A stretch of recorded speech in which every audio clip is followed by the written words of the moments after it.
నమస్తే అన్న, అందరికీ నమస్కారం. ప్రస్తుతం కువైట్లో కొంతమంది వ్యక్తులు మనం చూసుకుంటే నడుచుకుంటూ వెళుతూ ఉన్న మహిళలను వేధిస్తూ ఉన్నారు. వివరాల్లోకి వెళితే కువైట్లో ఒక మహిళను వేధించినందుకు, అలాగే రహదారి వినియోగదారులకు ప్రమాదం కలిగించినందుకు, తన వాహనంలో ఒక మహిళను వెంబడించినందుకు దోషిగా తేలిన ఒక కువైటీ పౌరుడికి మనం చూసుకుంటే కోర్టు జైలు శిక్ష విధించింది.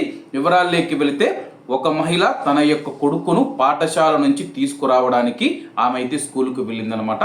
స్కూలుకు వెళ్ళిన తర్వాత ఆమె అనుమతి లేకుండా నడుచుకుంటూ వెళుతూ ఉంటే నడుము క్రింది భాగం మీద మనం చూసుకుంటే కానీ అతడు తాకుతూ అసభ్యకరంగా ప్రవర్తించాడు.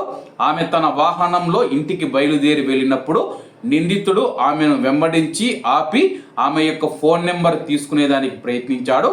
ఫుట్పాత్ పైకి వాహనం ఎక్కించి వాహనాల రాకపోకలకు వ్యతిరేక దిశలో వాహనం నడిపాడు. ట్రాఫిక్ అంతరాయం కలిగిస్తూ ఆస్తి నష్టానికి అయితే కారణమయ్యాడు. అలాగే కువైట్ పబ్లిక్ ప్రాసిక్యూషన్ నిందితుల పైన లైంగిక వేధింపులు మరియు బహిరంగ ప్రదేశంలో అసభ్యకరమైన చర్యకు పాల్పడడంతో పాటు నిర్లక్ష్యంగా వాహనం నడపడం, ఇతరుల యొక్క ప్రాణాలకు ప్రమాదం కలిగించడం, ట్రాఫిక్ ప్రమాదానికి కారణం కావడం, ట్రాఫిక్ అంతరాయం కలిగించడం, ఒకే లైసెన్సు ప్లేట్తో వాహనాన్ని నడపడం, అంటే ఒక నెంబర్ ప్లేట్ ఉన్న వాహనాన్ని మాత్రమే అతను నడిపాడు అనమాట.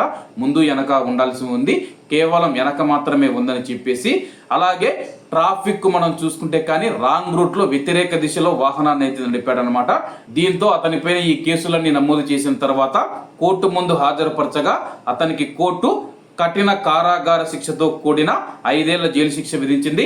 అయితే ఆ యొక్క కువైటీ మనం చూసుకుంటే పై కోర్టు అప్పీల్స్ కోర్టుకు అయితే వెళ్ళడం జరిగింది. అప్పీల్స్ కోర్టు తీర్పును సవరించి 2000 దినార్ల జరిమానా మరియు 2 సంవత్సరాల పాటు సత్ప్రవర్తనతో ఉంటే మాత్రమే అతడికి యొక్క శిక్ష వర్తిస్తుందని చెప్పేసి 2 సంవత్సరాల జైలు శిక్ష వేసింది. 3 సంవత్సరాల నుంచి 2 సంవత్సరాలకు అయితే తగ్గించింది అనమాట. ఒక మహిళ మనం చూసుకుంటే కువైటీ మహిళ తన కుమారుణ్ణి స్కూల్ నుంచి తొడుకొని వచ్చేందుకు వెళితే కానీ, ఆమె నడుచుకుంటూ వెళితే కానీ ఆమెను అసభ్యకరంగా తాకడం, అసభ్యకరంగా మాట్లాడడం ఇవన్నీ చేశాడనమాట. కాబట్టి కువైట్లో ఉన్న మన ప్రవాస మహిళలు కూడా ఇటువంటి వారు కొంతమంది ఉంటారు, వాళ్ళతో జాగ్రత్తగా ఉండండి. కాబట్టి అందరూ బాగుండాలి, అందులో మనం ఉండాలి. అందరికీ నమస్తే అన్న, జై హింద్.